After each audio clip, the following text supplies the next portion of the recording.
Ahora sí, vamos a conversar con nuestro invitado, Pedro Pablo Kuczynski, que está hace buen rato por aquí. Buenos días, Pedro Pablo, gracias por venir esta mañana. Un placer. ¿Cuál es la urgencia de sacar a esta gente de la parada? Bueno, es una pregunta que hago. La alcaldesa ha decidido que las condiciones de salubridad y seguridad no son adecuadas y ya se puede limpiar el sitio, ¿no? Se puede limpiar, ¿no? Un poco, yo creo que es interesante ver lo que ha pasado en otros países. Por ejemplo, en París había Les Halles, que era la parada de ahí. y salvando las distancias. Sí, y lo trasladaron a Rungis, que está afuera, igual que Santa Anita. Y el hecho es que cambió todo el sistema de mercados en París. Ya empezaron los supermercados y se acabaron los mercados, ¿no?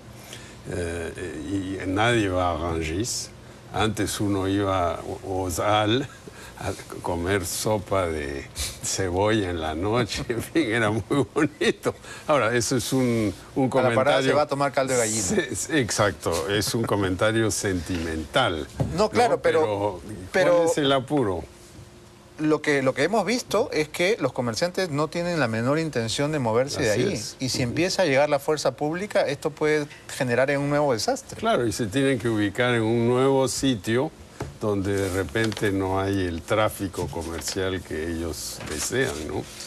Bien, en fin. Vamos a los temas políticos de portada, Pedro Pablo, porque la elección del nuevo primer ministro, René Cornejo, se ha dado en medio de una turbulencia política significativa.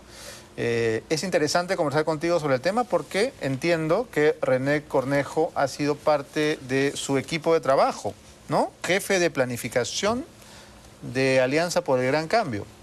En realidad él no estuvo tan metido en la campaña, pero yo he trabajado mucho con él en los años en que estuve en el Ministerio de Economía, en que fui premier, etc. Cuéntenos quién es, porque no lo conocemos mucho. Bueno, es un funcionario muy calificado, ha sido profesor en ESAN, tiene un doctorado en Administración de Negocios, es catedrático en ese tema. En realidad él viene de las canteras de ESAN, ¿no?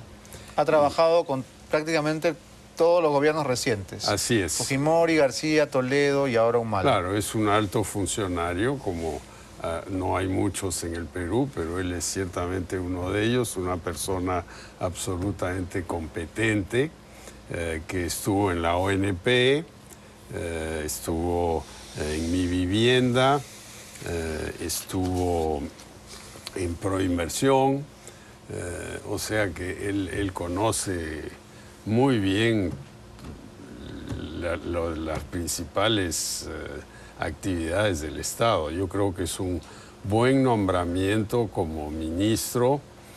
Ahora, como premier, él tendrá pues que explicar, que es un poquito lo que les ha faltado a los anteriores 4 premiers, ¿no? De que no explicaban tanto lo que estaba pasando, ¿no? Ahora, es obviamente un premier técnico, más que político. Así es, aunque uno puede ir transformándose en más político, ¿no? Uno puede hacer ese cambio. Sentado en el caballo y el caballo empieza a trotar, pues hay que trotar, ¿no? Ahora, la entrada de René Cornejo se produce en una coyuntura sumamente tempestuosa. Nunca habíamos visto que un primer ministro como Villanueva se vaya en medio de prácticamente cáscaras e insultos, ¿no? Porque todos han hablado de él. Hasta el propio presidente de la República ha rajado de su ex premier. Claro, eso es desafortunado, ¿no? También quizás el premier cuando se fue, el ex premier, no debió dar una entrevista que dio en Perú 21 al día de salir, ¿no? A veces en esos casos es mejor que baje un poquito la temperatura, ¿no? En fin, eso a lo hecho pecho y ya está, pues. Aquí hay un problema de inestabilidad gubernamental. Tenemos 29 meses de gobierno más o menos, y tenemos ya el quinto gabinete, quinto premier, o sea, es un promedio de 6 meses por premier. Por premier. Eso es bien cortito, ¿no? Esto se está pareciendo a Italia o Francia en los años 50, 60, por ahí, que cambiaban de premieres como de calzoncillos casi, ¿no? Pero vayamos al origen de la crisis. La declaración sobre la remuneración mínima vital. ¿Está en agenda, no está en agenda? ¿Lo estamos discutiendo, no lo estamos discutiendo? Y el mensaje que se da, y lo acabamos de hablar con el ex premier Salomón Lerner, es que al presidente no le interesa el tema. Ya, lo que pasa yo creo aquí es que no se manejó bien esto del alza a los ministros, ¿no? Primero había que explicar que no se trata de aumentarle a los ministros, sino crear una carrera administrativa con buenos funcionarios de alto nivel que reciban un sueldo más o menos competitivo en el mercado de hoy. Eso se origina en el año 2006, cuando entra Alan García y dice que nadie va a ganar más que el presidente de la República, y él se baja el sueldo de 30 y pico mil a 16 mil más o menos, ¿no? Entonces ahí surge un éxodo de altos funcionarios. Una fuga de talentos. Claro, y economía privada boyante, ¿no? Creciendo al 7, 8, 9%, y se va un montón de gente, ¿no? Entonces esto es la medida para contrarrestar eso. Sin embargo, desde el 2006 tampoco ha habido aumentos significativos a los maestros, los policías, las enfermeras, los médicos del sector público. Hay un embalse de sueldos. Entonces, ¿qué se propone? Se propone aumentar la remuneración mínima vital, pero eso es una remuneración que la paga el sector privado. Esa no la paga el gobierno. El gobierno le paga a los policías, los maestros, las enfermeras. Lo que se debió hacer es dos cosas, a mi juicio. Uno, decir, bueno, estamos revisando los sueldos de los maestros, enfermeras, policías, y vamos a hacer un aumento gradual para eliminar el embalse que hay. Y dos, el ajuste a los altos funcionarios se va a hacer en 2 o 3 etapas. Algo ahora, algo en julio, algo en diciembre, en fin, para que poco a poco, yo creo que eso hubiera sido más digerible. Cuando no se hizo eso y hubo una reacción pues políticamente negativa, entonces se le ocurrió a alguien, tenemos que subir la remuneración mínima vital. Pero en realidad ese es un problema distinto. La remuneración mínima vital tiene que ver con la gran cantidad de gente que gana muy poco porque son informales, ¿no? Y hay gente que gana debajo de la remuneración mínima vital, ¿no? Entonces, si se sube así mucho la remuneración mínima vital, las pequeñas empresas que tienen empleados que están más o menos en esa línea, simplemente no los continúan en planilla y los ponen como contratados sin seguro, etc. Ahora, si se sube la RMB 10%, ¿se acaba el mundo? No, no pasa nada. Si se sube 30% como quiere la CGTP, ahí sí hay un gran problema. Y si se sube 39% como lo propone el presidente Obama en Estados Unidos, entonces ahí sí es la hecatombe. ¿Por qué? Porque simplemente McDonald's, toda la gente que paga ese tipo de sueldo, simplemente va a reducir el personal, nada más, ¿no? Uno va a tener que hacer cola. Y él lo sabe, y el Congreso no se lo va a aprobar, ¿no? Habiendo sido ministro de Economía, Pedro Pablo, ¿cuál es el rol que a su juicio está adoptando el ministro Castilla, cuya gravitación y peso político es cada vez mayor? Bueno, él está advirtiendo de los costos que todas estas cosas pueden costar, ¿no? Valga la redundancia, ¿no? Entonces, ¿por qué le preocupa a él la RMB? Porque las pensiones del Estado, que sí paga el Estado, están vinculadas a eso. Entonces, si bien el sector privado es el que paga el sueldo mínimo, el Estado tiene que aumentar sus costos de pensiones, sobre todo a raíz de eso. Me refería a su rol político por un detalle, por el hecho de que la entrevista que concedió enmendándole la plana a quien se supone que es su jefe, el primer ministro, diera la impresión de que claro, de una hay una rebelión. correlación de fuerzas al interior del Ejecutivo, ¿no? Claro, claro, claro. Bueno, yo creo que el ministro de Economía a veces tiene que simplemente tragar y no decir nada, porque es un ministerio donde hay muchos sinsabores.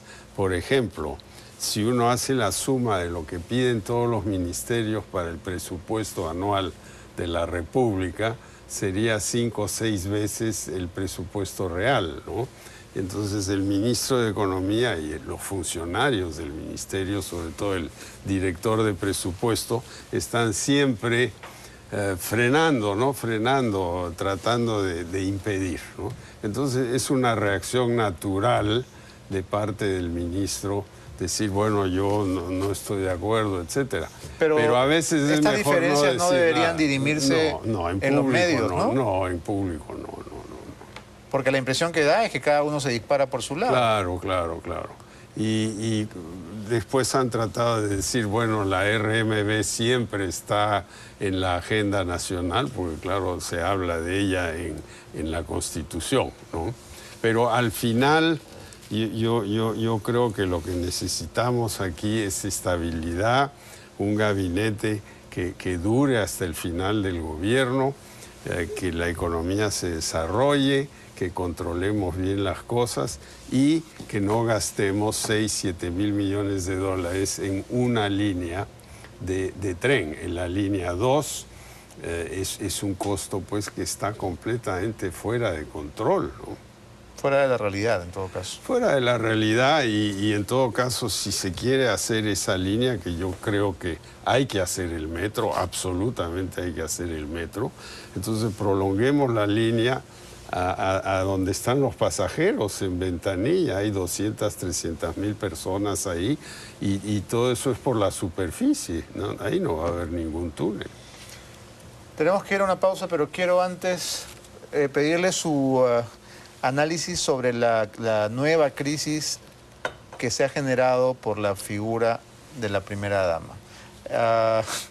Es el monotema, todos hablamos de eso, algunos están un poco cansados, sobre todo al interior del oficialismo, pero lo cierto es que ya a estas alturas quizá cabría que la primera dama tenga un cargo, ¿no? Bueno, si ella realmente tiene una influencia grande sobre la marcha política del país. ¿Usted lo duda? No lo dudo. Debería tomar las responsabilidades correspondientes, ¿no? Porque hay también un problema de legitimidad. El gobernante debe ser elegido por el pueblo. Claro, así es. Y no hemos elegido a la señora Bueno, Nadine. pero claro, el presidente estaba casado con ella cuando postuló a la presidencia. Todo el mundo la vio en la campaña, ¿no? Sí, claro, ¿No? pero... Y hubiera sido inocente pensar que ella no iba a tener influencia alguna. Pero ¿no? ha habido otras esposas que no han tenido influencia Así alguna. es. ¿Cómo podíamos adivinar? Claro. En un eventual gobierno, Así. en un eventual gobierno suyo, Pedro Pablo, ¿su esposa le puede dar un golpe de Estado? No. Queremos Bueno, saber, ¿no? En la casa me da golpes de Estado. Por si acaso pregunto, ¿no? Pero Porque afuera no. queremos estar prevenidos. No, claro. De repente la señora es un mariscal es y... tranquilita nomás.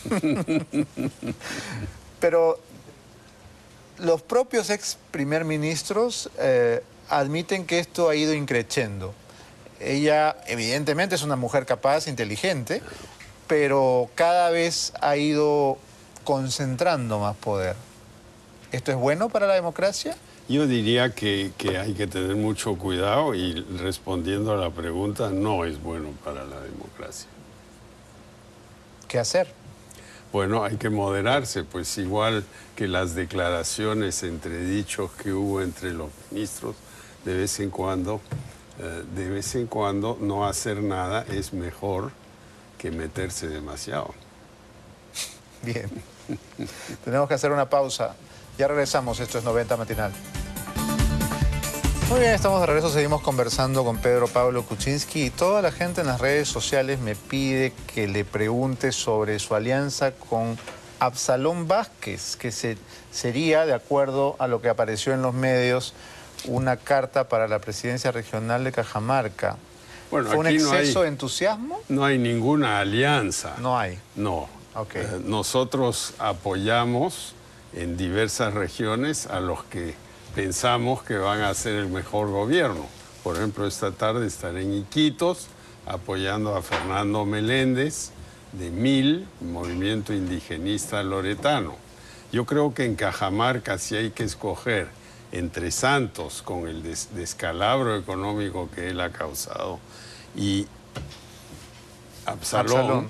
Yo apoyo pues a Absalón. Pero ese apoyo es un apoyo moral, digamos, moral, que usted le hace barra, pero no, sí. No es parte de la agrupación. No. No hay alianza. No hay alianza, pero si él me invita a ir a Cajamarca, a hablar un poco de lo que hay que hacer ahí, electrificación, desarrollo rural, etcétera, yo iré a Cajamarca. Ahora, hablando de alianzas, Lourdes Flores ha dicho una vez más que PPK es su aliado natural y como ahora es soltera y hace lo que quiere, va a escoger con quién se junta. Bueno, yo no descarto invitaciones tan agradables, ¿no? Pero hasta ahora no hemos hablado nada de eso, me imagino que lo haremos en algún momento. Pero están en un momento de coqueteo masivo, ¿no? Porque por un lado ella dice que es su aliado natural, se ha hablado de la posibilidad de un frente de centro derecha. ¿Esto sería posible? Yo creo que la palabra derecha es mala. Yo creo que hay que decir del centro. Yo soy del centro. Yo quiero que la gente tenga agua potable, que haya educación, seguridad. Eso no es derecha o izquierda, es razonable. Eso es un centro razonable, digamos. Pero en el 2016, ¿vería posible una alianza? ¿Y con quién? ¿Con quiénes se podría bueno, presentar? A nosotros nos fue muy bien en Lima. En la elección del 2011 sacamos 32%, creo que en el Callao hasta un poquito más. Y teníamos una alianza con varios, con el PPC en particular, con el Pastor Lai, etc. Y con Acuña. Y con Acuña, y con Yehude también. Claro. Bueno, era pues el sancochado, pero no le fue tan mal al sancochado. Pero yo creo que es muy prematuro hablar de alianzas ahora. Ni siquiera está inscrito el partido que mis seguidores han formado. Perú Más. Que se llama Perú Más. Estamos ya en las finales. Cualquier día de estos se inscribe. Esperemos esa inscripción y después ya podemos ver otras cosas. Las presidenciales todavía están un poquito lejos, Sí, pero las sí. que están a la vuelta de la esquina son las municipales. Así es. ¿Cuándo va a confirmar a Salvador Heresi como candidato a Lima? Bueno, primero hay que inscribir el partido. Yo creo que Salvador tiene una buena trayectoria en sus 12 años de alcalde de San Miguel. ¿Pero le puede ganar a Castañeda? Eso se tendrá que ver, ¿no? Eso se tendrá Dura tarea, que ver. ¿no? Bueno, muy difícil tarea, sin duda. Pero no olvidemos que Castañeda en la elección del presidencial 2011 empezó con 30 y terminó con 9. Entonces también hay que sopesar bien cuán duro es el voto que tiene él. Ahora, no solamente Castañeda sería un rival, todo indica que Susana Villarán se va a la reelección. ¿Le teme a esa competencia? Yo creo que ella como alcaldesa tiene que defender lo que ha hecho o no ha hecho. ¿Qué le ha parecido su gestión? Su gestión obviamente no ha sido muy popular, Yo lo que diría, sin embargo, es que ella deja ya en marcha varias obras muy importantes que se terminarán en los próximos 4 o 5 años, más allá de la siguiente gestión, pero que son muy importantes. Todo este sistema de circunvalación de Lima es una obra de 800, 900 millones de dólares que está siendo trabajada en este momento. ¿Qué le pareció el nombramiento de Carmen Omonte, lideresa de Perú Posible, como ministra de la Mujer?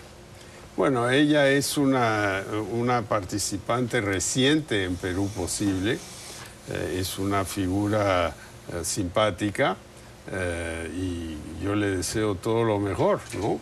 Nada más puedo decir.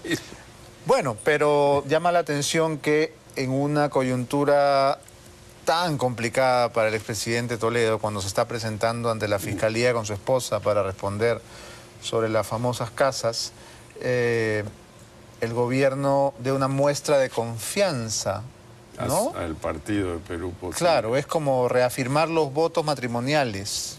Ya, pero hay que pensar también en sentido muy práctico.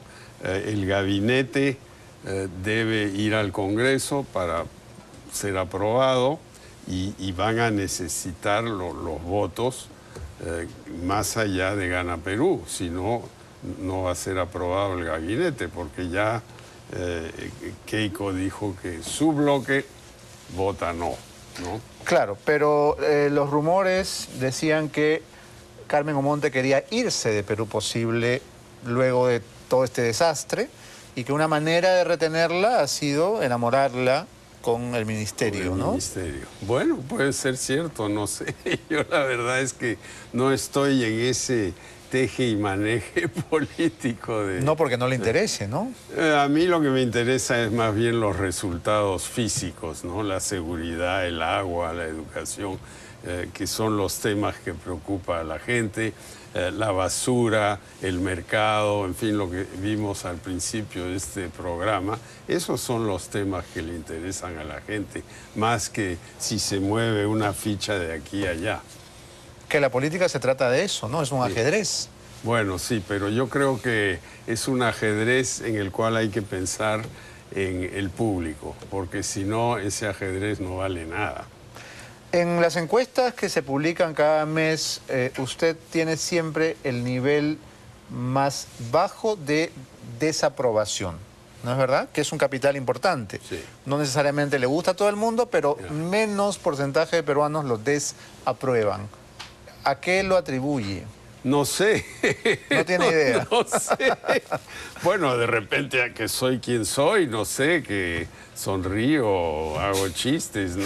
A veces, no sé. Bueno, todos hacen chistes, pero no todos son buenos haciendo chistes. De repente no caen bien algunos de esos chistes, ¿no? Es bueno que la presidencia esté pendiente de las encuestas porque tenemos un resultado en La Haya, el presidente sube, ¿no? Se suben los sueldos de los ministros y se cae otra vez. Perdió todo lo que ganó en La Haya, ¿no? Yo en todo el mundo, lamentablemente, hoy, todos los gobiernos, salvo el de Corea del Norte y 2 o 3 más, están manejando mirando el retrovisor. El retrovisor son las encuestas, ¿no? Eso no es la mejor manera de manejar, ¿no? Yo creo que hay que mirar hacia adelante qué vamos a hacer, cuáles son los verdaderos problemas. Pero es una situación mundial, ¿no? Y por ejemplo, en Italia, Enrico Letta estaba bajando en las encuestas, era el premier, y uno joven, rebelde, Matteo Renzi, se metió y ¡brácata!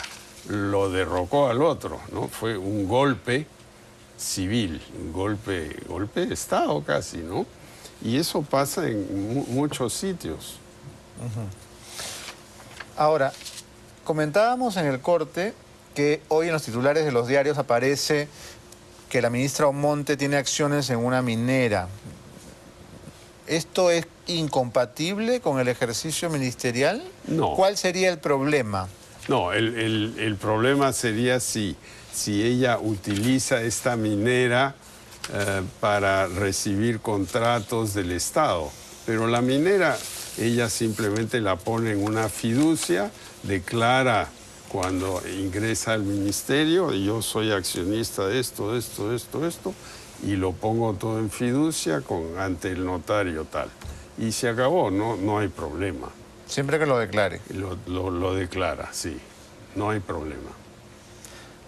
Algunos críticos del régimen han mencionado que el crecimiento económico en el Perú se ha detenido. ¿Es esto exacto? Yo creo que es correcto.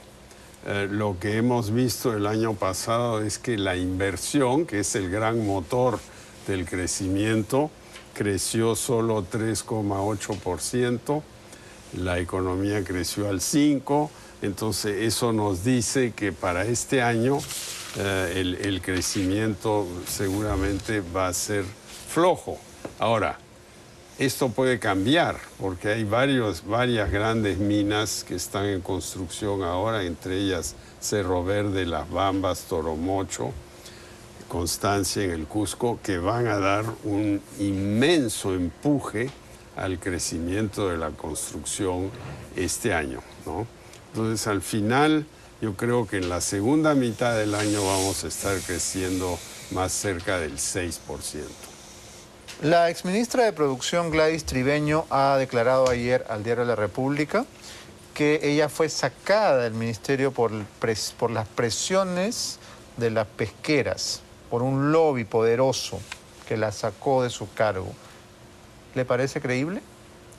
Bueno, ahí ha habido una disputa sobre esto de las 5 millas en el litoral sur del Perú, tema que realmente no se ha arreglado con el fallo de La Haya, porque el fallo nos da acceso al mar, pero mucho más allá. Y ciertamente las empresas no estaban contentas con ese decreto que se cambió, etcétera. Ahora, ¿hicieron un lobby para sacarla? Yo no lo sé, ¿no? Yo no tengo idea de eso. Es más difícil ganarle a Alan que a Keiko, ha dicho. ¿Por qué, ah? Porque Alan es un hombre de campaña, uno de los más experimentados en América Latina, ¿no? Ahora, yo creo que lo que hay que hacer es convencer al electorado de que uno va a cumplir lo que promete. El problema de todos estos gobiernos, incluyendo el gobierno municipal en La Parada, que dice que le va a pagar los tomates que se malograron, es que nadie le cree a los gobiernos, ¿no? Nadie. En América Latina nadie. Entonces, yo diría que esta campaña que se viene en el 2016, en 2 años tenemos tiempo, va a ser sobre credibilidad. Eso va a ser el tema central. Ahora, no solamente están Alan y Keiko, ¿no? No habría que subestimar a los otros posibles rivales. Pueden haber otros. ¿Le preocupa Gastón Acurio? No, bienvenido. Bienvenido Gastón, es una figura joven. Lo que obviamente le falta a Gastón es un poquito de experiencia en el sector público, porque el sector público es frustrante, ¿no? Si alguien viene así de afuera y se sienta por primera vez y ve que da órdenes y que no pasa nada, se va a frustrar. Recordemos a Jânio Quadros, que era una figura estelar en Brasil. Lo eligieron presidente de la República y a los 6 meses estaba tan frustrado, se subió a un barco y se fue a Europa y no volvió más. ¿No? Entonces... Bienvenido Gastón entonces, y bienvenida Nadine. Bien, bueno, Nadine, para que ella participe se necesita un cambio en la ley. Eso es lo que se necesita. Pero las leyes se cambian como se cambia uno de camisa, pero esta es ¿no? una ley orgánica, o sea que aquí se requeriría una mayoría calificada. ¿Usted prefiere ir a la segunda vuelta con una dama o con un caballero? Me da lo mismo. Pedro Si Pablo, es que voy a la segunda vuelta. supongo que estará seguro de eso, ¿no? Me imagino. ¿O no? Yo siempre tengo mucha confianza. Bien. Pero también soy realista. Gracias por haber venido esta mañana. Un placer. Muy bien, amigos, eso fue todo por hoy. Nosotros nos despedimos hasta el próximo lunes y los dejo con Maricieli Martín. Chao. Ahora sí, vamos a conversar con nuestro invitado, Pedro Pablo Kuczynski, que está hace buen rato por aquí. Buenos días, Pedro Pablo. Gracias por venir esta mañana. Un placer. ¿Cuál es la urgencia de sacar a esta gente de la parada? Bueno, es una pregunta que hago. La alcaldesa ha decidido que las condiciones de salubridad y seguridad no son adecuadas y ya se puede limpiar el sitio, ¿no? Se puede limpiar, ¿no? Yo creo que es interesante ver lo que ha pasado en otros países. Por ejemplo, en París había Les Halles, que era la parada de ahí. Salvando las distancias. Sí, y lo trasladaron a Rungis, que está afuera, igual que Santa Anita. Y el hecho es que cambió todo el sistema de mercados en París. Ya empezaron los supermercados y se acabaron los mercados, ¿no? Y nadie va a Rungis. Antes uno iba aux Halles a comer sopa de cebolla en la noche, en fin, era muy bonito. Ahora, eso es un comentario... A la parada se va a tomar caldo de gallina. Exacto, es un comentario sentimental. No, claro, ¿no? pero ¿cuál es el apuro? Lo que hemos visto es que los comerciantes no tienen la menor intención de moverse de ahí. Y si empieza a llegar la fuerza pública, esto puede generar un nuevo desastre. Claro, y se tienen que ubicar en un nuevo sitio donde de repente no hay el tráfico comercial que ellos desean, ¿no? Bien, en fin. Vamos a los temas políticos de portada, Pedro Pablo, porque la elección del nuevo primer ministro, René Cornejo, se ha dado en medio de una turbulencia política significativa. Es interesante conversar contigo sobre el tema porque entiendo que René Cornejo ha sido parte de su equipo de trabajo, ¿no? Jefe de planificación de Alianza por el Gran Cambio. En realidad él no estuvo tan metido en la campaña, pero yo he trabajado mucho con él en los años en que estuve en el Ministerio de Economía, en que fui premier, etcétera. Cuéntenos quién es, porque no lo conocemos mucho. Bueno, es un funcionario muy calificado, ha sido profesor en ESAN, tiene un doctorado en Administración de Negocios, es catedrático en ese tema. En realidad él viene de las canteras de ESAN, ¿no? Ha trabajado con prácticamente todos los gobiernos recientes. Así es. Fujimori, García, Toledo y ahora Humala. Claro, es un alto funcionario, como no hay muchos en el Perú, pero él es ciertamente uno de ellos, una persona absolutamente competente, que estuvo en la ONP, estuvo en Mi Vivienda, estuvo en Proinversión, o sea que él conoce muy bien las principales actividades del Estado. Yo creo que es un buen nombramiento como ministro. Ahora, como premier, él tendrá pues que explicar, que es un poquito lo que les ha faltado a los anteriores 4 premiers, ¿no? De que no explicaban tanto lo que estaba pasando, ¿no? Ahora, es obviamente un premier técnico, más que político. Así es, aunque uno puede ir transformándose en más político, ¿no? Uno puede hacer ese cambio. Sentado en el caballo y el caballo empieza a trotar, pues hay que trotar, ¿no? Ahora, la entrada de René Cornejo se produce en una coyuntura sumamente tempestuosa. Nunca habíamos visto que un primer ministro como Villanueva se vaya en medio de prácticamente cáscaras e insultos, ¿no? Porque todos han hablado de él. Hasta el propio presidente de la República ha rajado de su ex premier. Claro, eso es desafortunado, ¿no? También quizás el premier cuando se fue, el ex premier, no debió dar una entrevista que dio en Perú 21 al día de salir, ¿no? A veces en esos casos es mejor que baje un poquito la temperatura, ¿no? En fin, no olvidemos que Castañeda en la elección del 2011 empezó con 30 y terminó con 9. Entonces también hay que sopesar bien cuán duro es el voto que tiene él. Ahora, no solamente Castañeda sería un rival, todo indica que Susana Villarán se va a la reelección. ¿Le teme a esa competencia?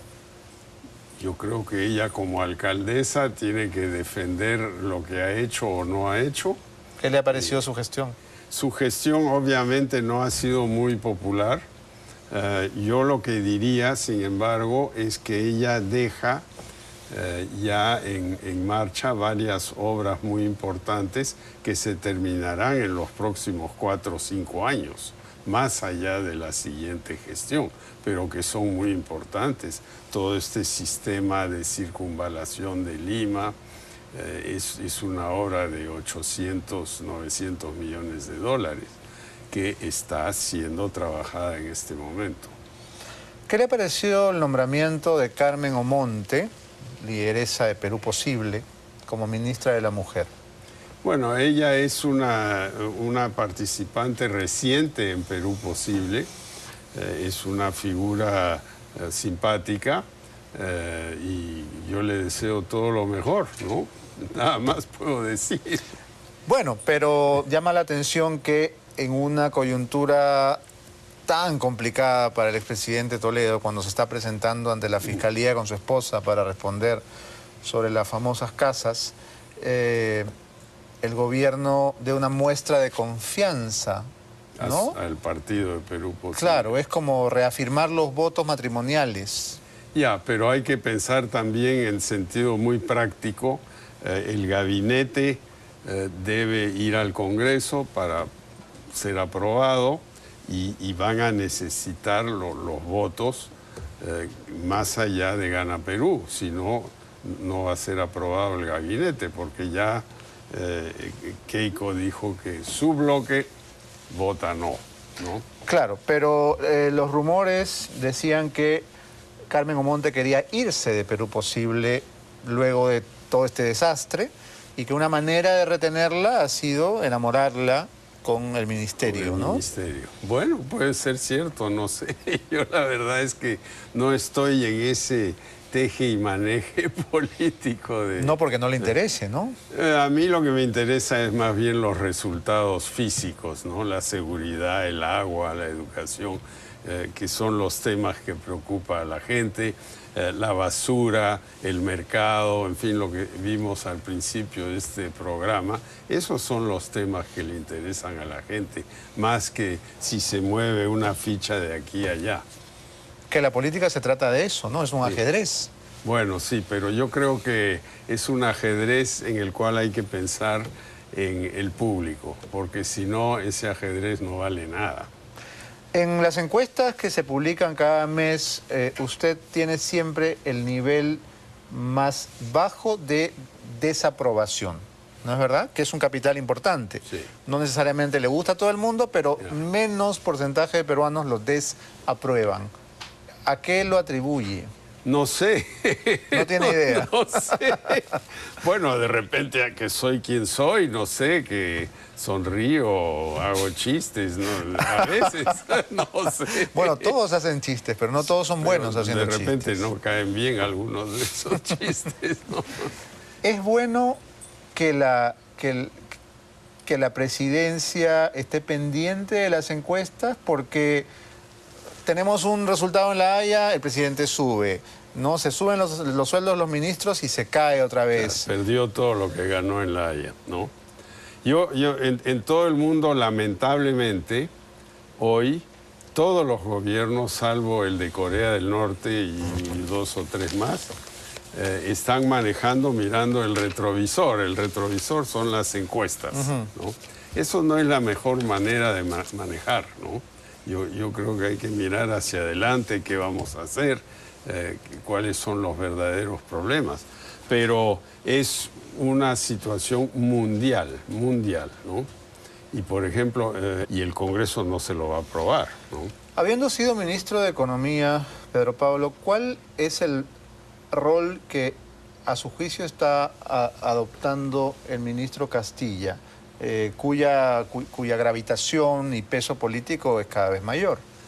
Bueno, él está advirtiendo de los costos que todas estas cosas pueden costar, ¿no?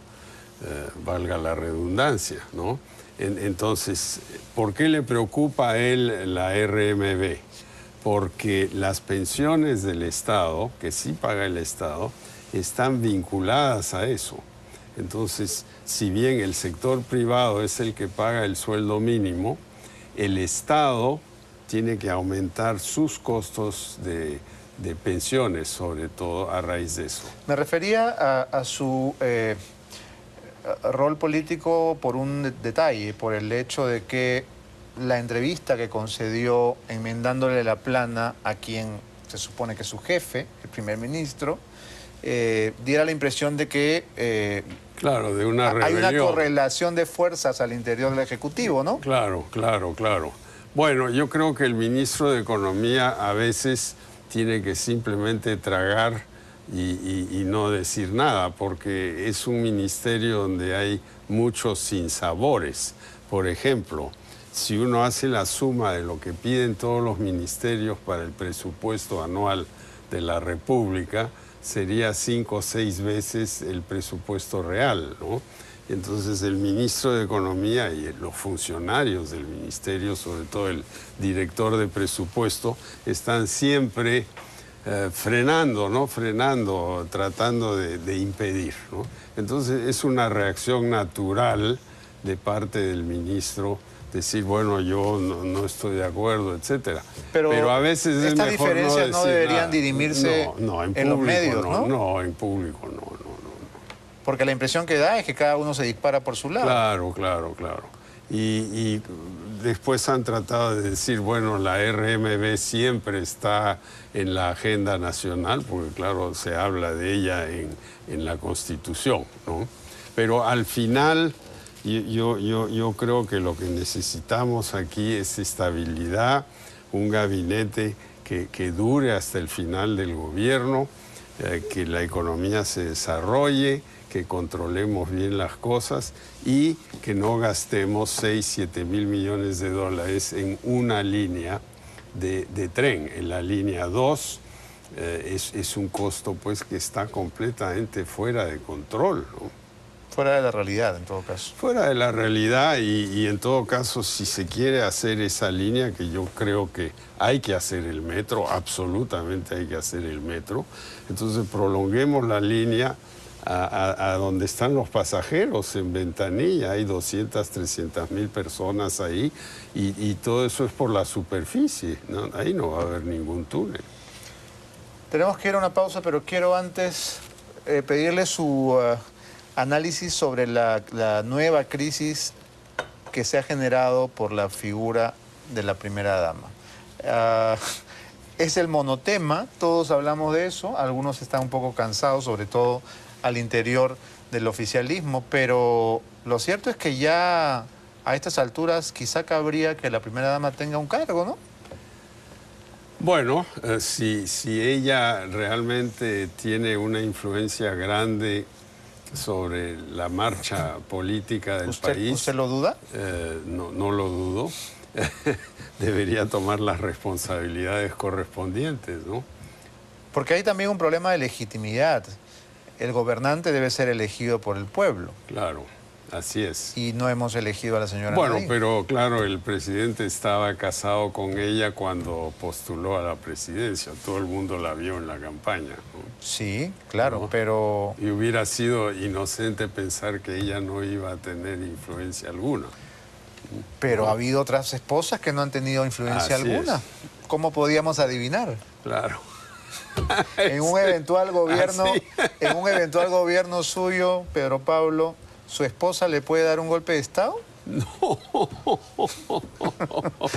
Queremos Bueno, saber, ¿no? En la casa me da golpes de Estado. Por si acaso pregunto, ¿no? Pero porque afuera no. queremos estar prevenidos. No, claro. De repente la señora es un mariscal y... Es tranquilita nomás. Pero los propios ex primer ministros admiten que esto ha ido increciendo. Ella evidentemente es una mujer capaz, inteligente, pero cada vez ha ido concentrando más poder. ¿Esto es bueno para la democracia? Yo diría que hay que tener mucho cuidado y respondiendo a la pregunta, no es bueno para la democracia. ¿Qué hacer? Bueno, hay que moderarse, pues igual que las declaraciones entredichos que hubo entre los ministros, de vez en cuando no hacer nada es mejor que meterse demasiado. Bien. Tenemos que hacer una pausa. Ya regresamos, esto es 90 Matinal.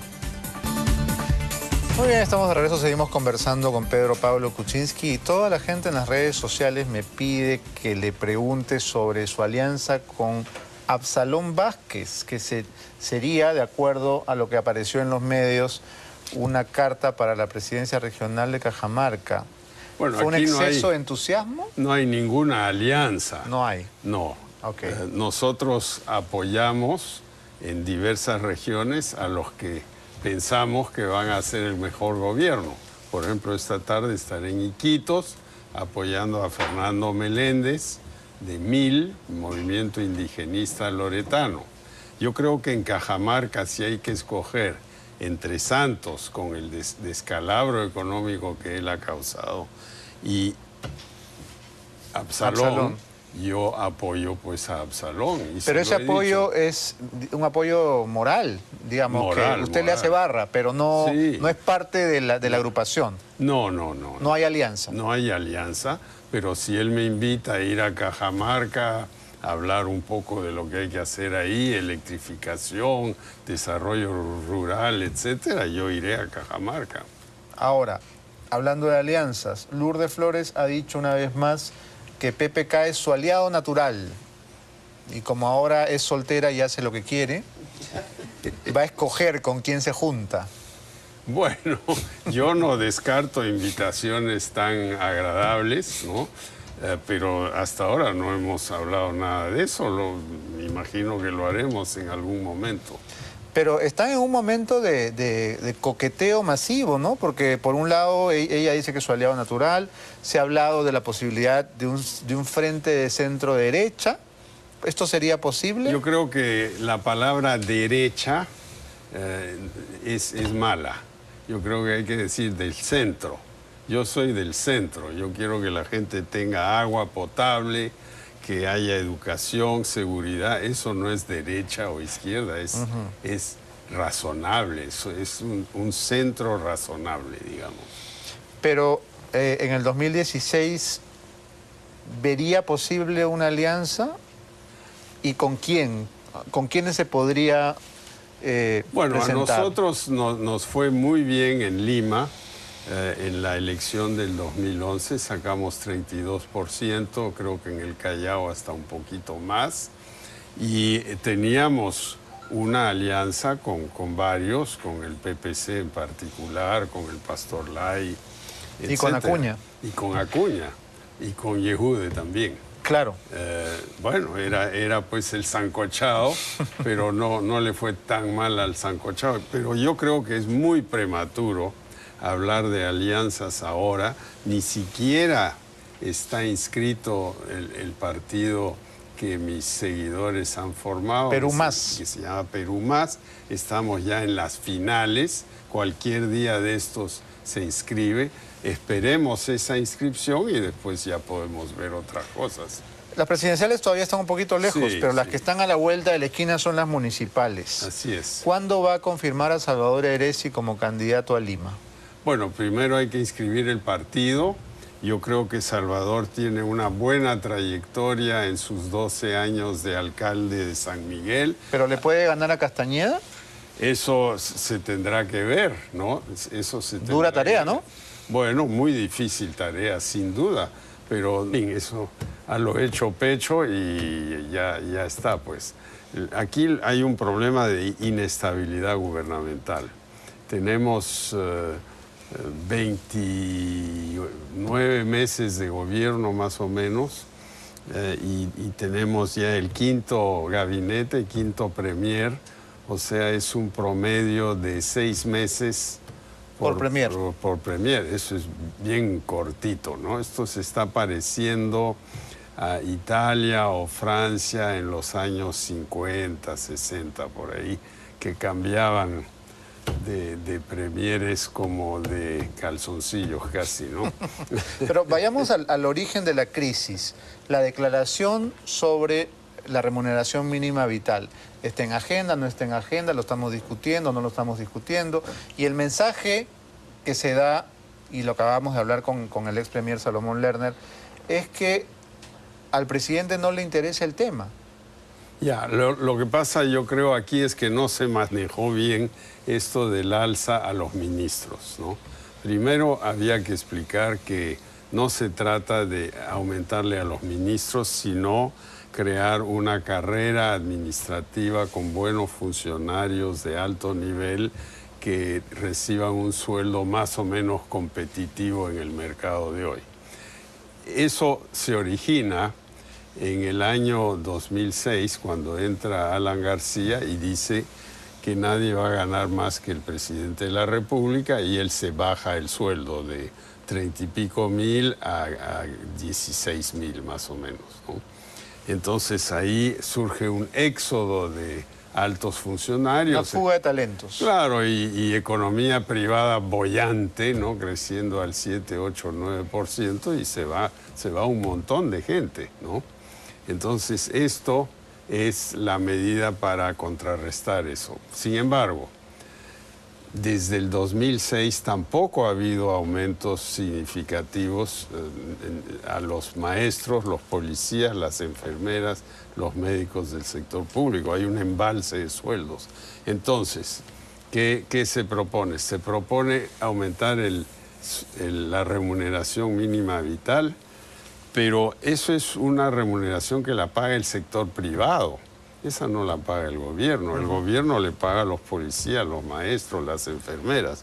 Lo que se debió hacer es dos cosas, a mi juicio. Uno, decir, bueno, estamos revisando los sueldos de los maestros, enfermeras, policías, y vamos a hacer un aumento gradual para eliminar el embalse que hay.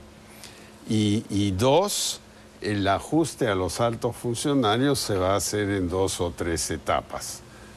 Algo ahora, algo en julio, algo en diciembre, en fin, para que poco a poco, yo creo que eso hubiera sido más digerible.